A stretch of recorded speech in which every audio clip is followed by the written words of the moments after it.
Russia और India ने मिलकर पाकिस्तान को एक बहुत बड़ा धचका दे दिया है। रशिया ने जी तालिबान को टेररिस्ट लिस्ट से हटा दिया है। ये वही तालिबान है जो इंडिया को अपना दोस्त मानते हैं। नरेंद्र मोदी संभाल सकता है अपनी हिंदुस्तान की हुकूमत को सवाल। मौलाना अब्दुल अजीज काम लग गया उसका, हमारे ग्रेट महान नेशन में पढ़ता है। यार माफी चाहता हूं, थोड़ा वॉल्यूम आप लोग कम कर लें, थोड़ा सा कम कर लें। जहां लगती है वहां लगाएंगे, है ना भाई। माफी चाहता हूं, सब महिलाएं बहनें थोड़ा सा कॉपरेट। एक और को टपका दिया गया है, खबर ये आ रही है। सीधे सीधे लफ्जों में ये कहें तो एक और को टपका दिया गया है। रशिया और इसराइल तो कश्मीर को लेकर इंडिया के साथ खड़े दिखाई दे रहे हैं। कमांडर अब्दुल अजीज की मौत हो गई। जैश कमांडर मौलाना अब्दुल अजीज की रहस्यमय हालात में मौत हुई है और बहावलपुर जो कि जैश का गढ़ है, वहां पर संदिग्ध हालत में अब्दुल अजीज का शव मिला है। आतंकी अब्दुल ने भारत को हमले की धमकी दी थी। पाकिस्तान के टेररिस्टों पे बहुत ज्यादा बुरा वक्त आया हुआ है और यह है कि एक तरफ भारत उनको मिसाइल के जरिए टारगेट कर रहा है तो दूसरी तरफ कुछ फरिश्ते हैं जो इनको जहन्नम की तरफ भेज रहे हैं। पाकिस्तान के अंदर लोगों को पकड़ के इंडियन डीप स्टेट ने बहुत सारे लोगों को पहले मारा है। लगता है कि वो जो नरेंद्र मोदी ने कहा था कि मैं तुम्हें आइडेंटिफाई करूंगा, सर्च करूंगा और कत्ल करूंगा, अब यहाँ पर जी हर तरफ खलबली मच गई। ब्रह्मोस जिसकी पूरी वर्ल्ड में इस वक्त आप खुद जानती है बेशुमार डिमांड है और पूरी दुनिया में उन लोगों ने अपना लोहा मनवाया है। That was a joint venture. Bharat में हुए 3 बड़े हमलों में शामिल था आतंकी सैफुल्लाह। बाजारों, मसाजिद और इमाम बारगाहों में दहशतगर्दी, शहरों में target killing. Just keep this in mind कि उन्होंने कहा था कि मैं तुम्हें आइडेंटिफाई करूंगा, सर्च करूंगा, आइडेंटिफाई करूंगा और कत्ल करूंगा। ये अंग्रेजी में उन्होंने कहा था। इट मींस कि दुनिया सुन ले कि हम ये काम करेंगे पाकिस्तान के अंदर, और उन्होंने काम शुरू कर दिया। देख लें आप। लेकिन बात सारी ये है कि जी अब उसके बाद कहा ये गया भारत की तरफ से कि ये ऑपरेशन अभी कंप्लीट नहीं हुआ है, यानी ये ऑपरेशन अभी खत्म नहीं हुआ है। गुज़िश्ता चंद सालों में भारत ने चुन चुन कर पाकिस्तान के अंदर टारगेट किलिंग करवाई है। सारा इंडियन मीडिया इसके ऊपर इस वक्त बात कर रहा है। जो इसने कुछ वाकयात करवाए थे, हमने उसको मरवा दिया, बात खत्म।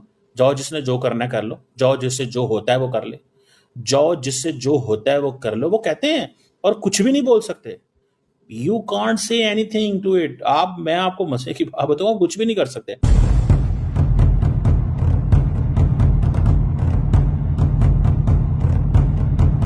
दोस्तों, भारत का ऑपरेशन सिंदूर खत्म होते ही अननोन गनमैन ने पाकिस्तान में तांडव मचाना शुरू कर दिया है और पहले ही दिन किसी अननोन गनमैन ने पाकिस्तान में छिपे हुए लश्कर तैयबा के एक टॉप कमांडर को ढेर कर दिया है। अब इसी बात को लेकर पाकिस्तानी मीडिया में हड़कंप मचा हुआ है। आइए देखते हैं इस पर पाकिस्तानी मीडिया क्या विलाप कर रही है, फिर मिलते हैं वीडियो के अंत में। भारत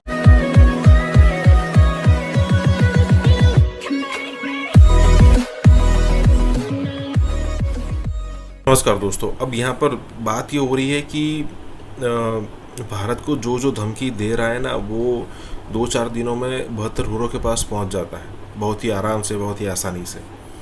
अब यहाँ पर सिचुएशन ये है इंडिया और पाकिस्तान के बीच में कि पहले इंडिया इस टाइप के कदम जो है वो नहीं लेता था। हालांकि पाकिस्तान ने जिस तरीके से इंडिया के अंदर आतंकवादी हमले करवाए हैं और मासूम लोगों की जानें गई है, वो यहाँ पर नहीं हुआ है। मतलब वो इंडिया नहीं कर रहा है। लेकिन जो लोग जिन्होंने एंटी इंडिया एक्टिविटी करके, इंडिया के अंदर बम धमाके करके या फिर जो भी करके वो छिप गए थे ना पाकिस्तान में जाकर, उन लोगों को मारा जा रहा है। अब यहाँ पर बात हो रही है कि कैलिटी का कमांडर है लश्कर तोयबा का, जो कि कुछ दिनों पहले भारत को धमकी दे रहा था और 24 घंटा भी नहीं हुआ और उसको 72 हुरों के पास पहुँचा दिया गया। और मुझे तो ऐसा लग रहा है कि वहाँ पर जो अज्ञात हमलावर है, जो कि भारत की तरफ से वहाँ पर तैनात है, वो तो रेडी होकर बैठे होंगे कि भाई, मतलब उनके अंदर एक्साइटमेंट कम होने का नाम नहीं ले रही होगी कि भाई वो जाएंगे तो इसको ठोक देंगे, इसको ठोक देंगे, बस ऑर्डर करने का बस वेट कर रहे होते वो। इसी के साथ ही वीडियो शुरू करते हैं। और हाँ दोस्तों, सुपर थैंक्स के जरिए हमें मदद करना ना भूलें। अरे भैया, पाकिस्तान से लेटेस्ट खबर आ रही है, आतंकी मौलाना अब्दुल अजीज काम लग गया उसका। अच्छा, आप लोग को नहीं पता? अरे अब हमारा पहले वीडियो देख लो, फिर उसके बाद गूगल करके देखना। अरे बड़ा बोलता था, बड़ी लंबी इसकी जुबान चलती थी। अभी कुछ दिन पहले भावलपुर में एक स्पीच दे रहा था तो कह रहा था, हिंदुस्तान तेरे यूएसएसआर की तरह सैकड़ों टुकड़े कर देंगे। हाँ, फिर इसकी एक स्पीच वायरल हुई थी, ये कह रहा था मोदी संभल जा, आ रहे हैं मुजाहिदीन, आ रहे हैं जिहादी, संभाल सकता है तो हिंदुस्तान को संभाल ले, तेरी जुबान तक से कश्मीर का नाम छीन लेंगे। हाँ सुनो, मसूदनगर के मुजाहिदीन आ रहे हैं, नरेंद्र मोदी संभाल सकता है अपनी हिंदुस्तान की हुकूमत को संभाल, वरना मुजाहिदीन तुम्हारे जबड़े से और तुम्हारी जुबान से कश्मीर का नाम भी छीन लेंगे और कश्मीर के हितों को भी छीन लेंगे इंशाअल्लाह। बुलंद आवाज से आखिर तक आवाज आनी चाहिए, आखिर तक आवाज आनी चाहिए, बुलंद आवाज से आवाज आनी चाहिए, मुजाहिदीन निकल पड़े। हाँ आ रहे हैं और इतनी कस कस के चिल्ला रहा था इंशाअल्लाह इंशाअल्लाह इंशाअल्लाह, पीछे से बोलो इंशाअल्लाह आ रहे हैं। फरिश्तों को लगा कि ये जन्नत आने की बात तो नहीं कर रहा, तो फरिश्तों ने से जन्नत बुला लिया। पाकिस्तान के बीच में अभी हालात थमे ही हैं कि आपको मैं बताता चलूं कि भारत ने कि हिट लिस्ट पे कुछ लोग होते हैं हमेशा पाकिस्तान में, और पाकिस्तानियों को तो कुछ पता नहीं हो रहा होता क्या हो रहा होता क्या नहीं हो रहा होता। और ख़ास तौर पे मैं बताता चलूं कि एक बंदा जिसका नाम है रज़ाउल्लाह निज़ामानी, कहा जाता है ये लश्कर तैयबा का ऑपरेटिव था और ये नेपाल मॉड्यूल था, उसका बंदा था जिसको आज बदीन एक शहर है, डिस्ट्रिक्ट है सिंध इन साउथ ऑफ पाकिस्तान, वहाँ पे आज उसको कत्ल कर दिया गया। माजी में बहुत हमने 3-4 ऑप्शंस डिस्कस किए थे कि इंडिया क्या कर सकता है पाकिस्तान में जब हालात ख़राब हुए थे, जब कश्मीर वाला वाक़या हुआ, पहलगाम वाला। पहला हमने कहा जी कि स्ट्राइक कर सकता है, दूसरा हमने कहा लिमिटेड कॉन्फ्लिक्ट हो सकता है, फुल स्केल वॉर हो सकती है, और चौथी बात हमने की थी कि ये ट्रांसनेशनल रिप्रेशन, यानी कि ये अनआइडेंटिफाइड गनमैन, एक बंदा आएगा, वो उनको पता होगा एक बंदे का, वो लश्कर तैयबा का बंदा होगा, उसको मार के वो चले जाएंगे।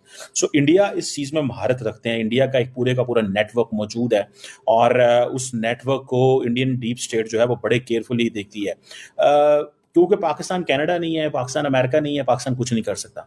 पाकिस्तान सिर्फ और सिर्फ जो है वो हम कन्वेंशनल मिलिट्री, उसमें तो ठीक है भारत का मिसाइल वगैरह चला लेंगे, सारा कुछ कर लेंगे, लेकिन ये नेटवर्क पकड़ना हमारे पास का काम नहीं है। पाकिस्तान के अंदर लोगों को पकड़ के इंडियन डीप स्टेट ने बहुत सारे लोगों को पहले मारा है। लगता है कि वो जो नरेंद्र मोदी ने कहा था कि मैं तुम्हें आइडेंटिफाई करूंगा, सर्च करूंगा और कत्ल करूंगा, so he is the first man. आपको याद होगा जब पहलगाम का वाकया हुआ तो उसके फौरन बाद जब नरेंद्र मोदी सऊदी अरब से वापस आए, अपने लोगों से ब्रीफिंग ली, नेक्स्ट डे वो चले गए बिहार में उन्होंने जाके ये कहा था और इंग्लिश में ये बात की थी। सो इसको just keep that in mind, just keep this in mind कि उन्होंने कहा था कि मैं तुम्हें आइडेंटिफाई करूंगा, सर्च करूंगा, आइडेंटिफाई करूंगा और कत्ल करूंगा, ये अंग्रेजी में उन्होंने कहा था। इट मीन्स कि दुनिया सुन ले कि हम ये काम करेंगे पाकिस्तान के अंदर, और उन्होंने काम शुरू कर दिया। देख लें आप, ये कहा जाता है कि ये जो बंदा था इसका नाम बहुत सारे जो थे ना उर्फ आम एलियस नाम होते हैं, इसका एक नाम विनोद कुमार था, सलीम इसका नाम था, खालिद इसका नाम था, वजीद इसका नाम था, सलीम भाई इसका नाम था, रज़ाउल्लाह इसका नाम था, साईं रज़ा इसका नाम था, बहुत नामों से कहा जाता है कि ये जाना जाता है। ये इंडियन डीप स्टेट के पास हर बंदे की प्रोफाइल मौजूद होती है जिनको उन्होंने कत्ल करना होता है, तो इस बंदे की प्रोफाइल उनके पास अच्छी भली मौजूद थी। सो कहा जाता है कि निज़ामानी ने 2-3 इंडिया के अंदर बड़े वाकयात करवाए जिसकी वजह से इंडियन डीप स्टेट उनको ढूंढ रही थी। इट मीन्स कि इंडिया के लोग पाकिस्तान के अंदर मौजूद हैं और वो कहते हैं कि हमें इस बंदे को हिट किया है। अब कहा जाता है कि निज़ामानी क्यों इंडिया को चाहिए था, इसकी भी आप बात सुन लें। जो रज़ाउल्लाह निज़ामानी इसका नाम है, ये कहा जाता है कि लश्कर तैयबा की सेंट्रल एक फिगर है। इसकी जमात के कुछ लोगों ने ये पहले कहा हुआ था कि बी केयरफुल, कोई लोग तुम्हारे पास तुम्हें ढूंढ रहे हैं। ये सुनने में आया, मैंने ये I got this news on Twitter when I read this कि ये जो बंदा है इसको इसके लोगों ने कहा था कि हाँ, और अभी जैश बता भी नहीं रहा है कि जन्नत जाने का इसका जरिया क्या बना है, ये नहीं बता रहा जैश। 3 बातें सामने आ रही हैं।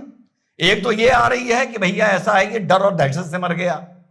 दूसरी ये आ रही है कि हमारे जो पबजी खेल रहे हैं ना, ये अननोन गनमैन, इन्होंने इसका काम लगा दिया, या पहले लगाया मरा अब है। और तीसरा आ रहा है कि जो भावलपुर पर सर्जिकल स्ट्राइक हुआ था उसमें ये आदमी इंजर हुआ था और अब फाइनली इसकी डेथ अब हुई है। यानी सीज फायर ऑपरेशन सिंदूर का हुआ है। सीज फायर हमारे अनऑफिशियल गनमैन का नहीं हुआ है। तो ये खबर वहां से इसकी लेटेस्ट निकल के आ रही है। बड़ी जुबान चलती थी इसकी भैया, बड़ी जुबान चलती थी। तो ये हाल है इस टाइम कि हम तो कहते थे ना अब तक 56, अभी उस दिन मैंने वीडियो बनाया था कि 17-18 ठोक दिए गए हैं, तो किसी ने कहा कि नहीं सर उससे ज्यादा ठोके गए, तो ऑफिशियल है जो सबको पता चल रहा है। तो ये इनका हाल है। इनका प्रधानमंत्री अभी जब दुनिया का दौरा करके आया है, तो दौरा करने के बाद यार अजीब क्या दिन दिखाया इनको टू नेशन थ्योरी ने, क्या दिन दिखाया कि एक देश का प्रधानमंत्री 75 साल की आजादी के बाद वापस आया है टूर करके और अपने लोगों से कह रहा है कि भैया तरक्की कर लो, कुछ कर लो, वो हमारे दोस्त हैं पर भीख ना देंगे। अब यार भीख का कटोरा लेके हम उनके पास नहीं जा सकते। मतलब एक क्या मतलब, देखिए टू नेशन थ्योरी ने जो एक कौम के नाम पर बनी थी कहां इन्हें पहुंचा। बी केयरफुल, क्योंकि तुम्हारे पीछे इंडियन डीप स्टेट जो है वो इन्वॉल्व है। सो अपनी जो पोजीशन है उसको डू नॉट वो करो, अपने आप को एक्सपोज ना करो, बाहर लेके ना जाओ। अब पाकिस्तान में ये पता नहीं चलता, याद रखें, इंडिया में फौरन पता चल जाता, और इंडियंस बड़े खुल्लम खुल्ला उसको कहते हैं कि हाँ भाई हमने किया है। अब वो कहते हैं कि जी ये जो लश्कर तैयबा नेपाल मॉड्यूल का कमांडर है, सारा इंडियन मीडिया इसके ऊपर इस वक्त बात कर रहा है। जो इसने कुछ वाकयात करवाए थे, हमने उसको मरवा दिया, बात खत्म। जाओ जिसने जो करना कर लो, जाओ जिससे जो होता है वो कर ले, जाओ जिससे जो होता है वो कर लो, वो कहते हैं, और कुछ भी नहीं बोल सकते। You can't say anything to it. मैं आपको मजे की बात बताऊं, कुछ भी नहीं कर सकते। अच्छा, अब इसकी थोड़ी सी जरा स्टोरी सुन लें इस बंदे की, जो इंडियन अकाउंट्स इसके ऊपर बात कर रहे हैं। वो कह रहे हैं कि नेपाल मॉड्यूल का बंदा था, ये करता क्या था, ये रिक्रूट करता था बहुत सारे लोगों को, फाइनेंशियल एंड लॉजिस्टिकल सपोर्ट देता था उनको, जो एक्टिविटीज करते थे। जो लश्कर तैयबा के जो डिफरेंट कैडर्स होते थे, जो इंडिया नेपाल बॉर्डर के ऊपर काम करते थे, ये उनको फाइनेंस करता था, उनकी लॉजिस्टिकल सपोर्ट में भी हेल्प करता था, रिक्रूट भी करता था, पैसे भी देता था। और उसका जो रोल था, वो कहते हैं कि ये क्रॉस बॉर्डर इन्फिल्ट्रेशन करवाता था, ये स्मगलिंग भी आर्म्स की करवाता था, और इस तरह ये स्लीपर नेटवर्क्स वगैरह जो इंडिया के अंदर हैं, जो LET के हैं, ये इंडिया में की अकाउंट बता रहा हूँ, I am telling you an Indian account. Pakistan के में तो इसकी कोई इन्फॉर्मेशन मौजूद नहीं है। सो इंडियन जब इन चीज़ों को स्टडी करते हैं तो दे डू अंडरस्टैंड कि क्या है। अब सवाल ये पैदा होता है कि ये जाना जाता है किसके वजह, 3 मेजर इंसिडेंट हैं जिसकी वजह से ये जाना जाता है इंडिया के अंदर। द फर्स्ट इंसिडेंट वाज 2005 में एक इंडियन इंस्टीट्यूट ऑफ साइंस के अंदर हुआ, जो बेंगलुरु के अंदर हुआ था। Indian institute of science Bengaluru के अंदर हुआ, जब एक कहा जाता है कि एक जिहादी अटैक हुआ, कहा जाता है कि ये पहला जिहादी अटैक था साउथ इंडिया के अंदर। तो जहां पे लश्कर तैयबा के एक ऑपरेटिव ने, साइंटिस्ट जो थे वो कॉन्फ्रेंस अटेंड कर रहे थे, 2005 की बात है, जिसमें एक प्रोफेसर कत्ल हो गया था और बाकी लोग जख्मी हो गए, और वो जो गनमैन था वहां से एस्केप कर दिया। और फिर कहा जाता है कि ये जब उसको सारा इन्होंने स्टडी करने की कोशिश की, तो इंडिया के जो इंटरनल सिक्योरिटी लैंडस्केप में उसको स्टडी किया गया, तो पता चला कि ये नेपाल बेस्ड मॉड्यूल है जिसको निज़ामानी देखता है। तो अब आप इमेजिन करें, 20 साल पुराना अगर एक बंदे ने वाक़या किया हुआ, तो इंडियंस उसको ढूंढ के तो यहाँ पे ऐसे कत्ल कर रहे हैं, 20 साल पुराना। इट मीन्स कि जो उन्होंने जिस बंदे की लिस्ट बनाई हुई है उसको वो नहीं छोड़ेंगे, जिस बंदे की लिस्ट उन्होंने बनाई हुई है उस बंदे को वो नहीं छोड़ेंगे, उसको उन्होंने हर कीमत पे ख़त्म करना ही करना है, और राइट नाउ अभी करना। आप उनकी बहादुरी चेक करें, आप उनकी वो जैसे कहते हैं ना जुर्रत को चेक करें, कि वो कह रहे हैं कि अभी हमारी जंग पाकिस्तान और भारत के दरमियान अभी सीज फायर चल रहा है, DGMOs की मुलाकातें हो रही हैं, और बंदे वो उन्होंने मारने शुरू भी कर दिए हैं। आप उनको कहते हैं जिसने जो करना है कल। फिर कहा जाता है कि एक RSS का हेडक्वार्टर था नागपुर में है, उसके बाहर भी एक सुसाइड हमला हुआ था, और उसमें भी मेरा हाल है वो उसमें भी वो उनकी बचत हो गई थी, लोगों को ज़्यादा कत्ल नहीं हुआ था, कि वो बंदे पकड़े गए थे, सिक्योरिटी फोर्सेस ने पकड़ लिए क्योंकि वो मेन बिल्डिंग तक ना पहुंच सके, और वो बच गए। और कहा जाता है उस सिलसिले में भी जो प्लानिंग थी, लॉजिस्टिकल सपोर्ट थी, वो इसी बंदे की थी। So that is the second thing. फिर एक कहा जाता है 2008 में एक CRP के ग्रुप के ऊपर हमला हुआ था रामपुर UP के अंदर, जिसमें भी 4 जो थे लोग, वो दहशतगर्द जो थे वो कैंप्स में घुस गए थे, कोई न्यू ईयर कोई डे की कोई सेलिब्रेशन थी, फायरिंग शायरिंग शुरू कर दी, जिसकी वजह से CRP के कुछ लोग मारे गए थे और बाकी कुछ लोग सिविलियन मारे गए थे। सो कहा जाता है कि ये जो अटैक है ये भी LET के इसी बंदे ने, नेपाल मॉड्यूल ने किया था। So I am hearing this for first time, this is what is Nepal module by the way. So intelligence वो कहती है कि जब उन्होंने सारा देखा तो उसमें ये बंदा सामने आया था। सो उन्होंने 20 साल पहले इस बंदे को मार्क कर लिया हुआ था। इंडियंस ने 20 साल पहले इस बंदे को मार कर लिया था और अब वो कहते हैं कि हाँ जी हमें इस चीज़ को एग्जीक्यूट करना है। और अब देखें उन्होंने वो दुबई से अगर बंदे रिक्रूट कर रहे हैं, कहाँ से बंदे रिक्रूट कर रहे हैं, they know all what they are doing. So ये जो सिक्योरिटी एजेंसीज हैं इंडिया की, उन्होंने बेसिकली ये नेपाल नेटवर्क को कहते हैं डिसमेंटल किया। वहाँ से फिर नज़ामानी जो है ये पाकिस्तान वापस आ गया। This is what Indian account is, जहाँ पे वो जो जमातुद दावा की हायरार्की में कहा जाता है कि बड़ा इंपॉर्टेंट बंदा था, बड़ा एक्टिव था और उसने लश्कर तैयबा के जितने भी कमांडर्स वगैरह थे उनके साथ काम किया हुआ था। सुनने में पता चलता है कि लश्कर तैयबा के जो कमांडर्स हैं उनमें एक बंदा था, उसका नाम आजम चीमा भी था, एलियस बाबा जी उसको बोलते थे, ठीक है। तो उसको भी उसके साथ ये बड़ा करीब था, ठीक है जी। और वो कहा जाता है कि जो 2008 के मुंबई अटैक्स हुए हैं वो उसमें भी इन्वॉल्व था। और एक और बंदा भी था जो कि कहा जाता है कि नज़ामानी के साथ काम करता। So Nizamani was very active as per the Indian accounts. और नज़ामानी जो है उसने कहा जाता है कि यूसुफ मुजम्मिल जो है जो कि जम्मू कश्मीर का मेन कमांडर था, उसके साथ उसके बहुत इंपॉर्टेंट ताल्लुकात थे। अब जारी बात है इंडियंस को खबरों को कैसे पता चलता है, जब वो लोग पकड़े जाते हैं तो वो जिसे पंजाबी कहते हैं खुरा मिलता है। फुटप्रिंट्स इस बंदे तक आते थे, ये नज़ामानी तक आते थे, ये जो नेपाल में डूल था इनका, इस तक पहुंचते थे कि जो फॉर एग्जाम्पल जहाँ जहाँ बंदे पकड़े गए हैं तो पता चलता था अच्छा ये भी था, ये भी था, ये भी था, ये भी काम इसने करवाया, ये। तो वो जो पकड़े जाते थे होंगे वो बताते होंगे ये बंदा है, तो वो कहते होंगे कि ये कौन सा बंदा है, इसकी तस्वीर उन्होंने रख ली, इसको उन्होंने आइडेंटिफाई कर लिया, इसको उन्होंने वो कर लिया। खैर एनी हाउ ये बंदा जो है जैसे मैंने बताया कि इसको मना किया गया था, कि सुनने में आता है, this is what I learn from social media very recently, आज ही मुझे पता चला, आई डोंट नो कि ये कौन भाई साहब हैं, लेकिन ये है कि देखें अगर नरेंद्र मोदी ने कहा हुआ है कि भाई आप करें तो भाई करें, फिर वो लगे हुए हैं ना सर जी, वो लगे हुए हैं डेली बुनियादों के ऊपर, ठीक है जी। ये वो लगे हुए हैं, टका के लगे हुए हैं वो, और उनको पता है कि हमने किस तरह चीज़ें करनी है और क्या करना है और क्या नहीं करना। This is what I understand. ये जो मुझे चीज़ अभी तक समझ आती है, मैं इसको इस तरह स्टडी करता हूँ। तो अभी उन्होंने क्या नाम है उनका, NSA दोवल साहब का ये प्रोजेक्ट होता है, आपको पता है, अमेरिका वाला भी उनका प्रोजेक्ट था, कनाडा वाला भी उनका प्रोजेक्ट था, और वो अपने इस प्रोजेक्ट में लगे हुए हैं धड़ाधड़।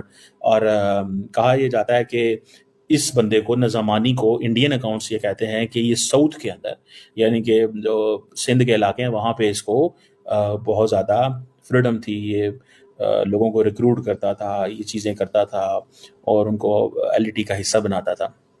अब ये सुना है कि उसको उसके घर के करीब ही किसी वक्त मार दिया गया है और उसकी वीडियो भी चल रही है। अब कहते हैं जी उसकी रिस्पॉन्सिबिलिटी कोई क्लेम नहीं कर रहा। भाई रिस्पॉन्सिबिलिटी कौन नहीं कि नहीं, अननोन गनमैन, अननोन, इसका तो कभी भी नहीं पता चलना। ये पाकिस्तान नहीं बचा सकता। पाकिस्तान देखें, एक है कि ये लोग माजी में क्या करते रहे, एक ये है कि भारत कहता है कि हमने इनसे बदला लेना है, हमने इनको पकड़ना है, हमने इनको इंगेज करना है, हमने हर कीमत में ऊपर इनको सजाएं देनी है, हमने हर कीमत पे इनको सजाएं देनी है और उनको पकड़ना है, वो तो छोड़ना हमने कोई नहीं है।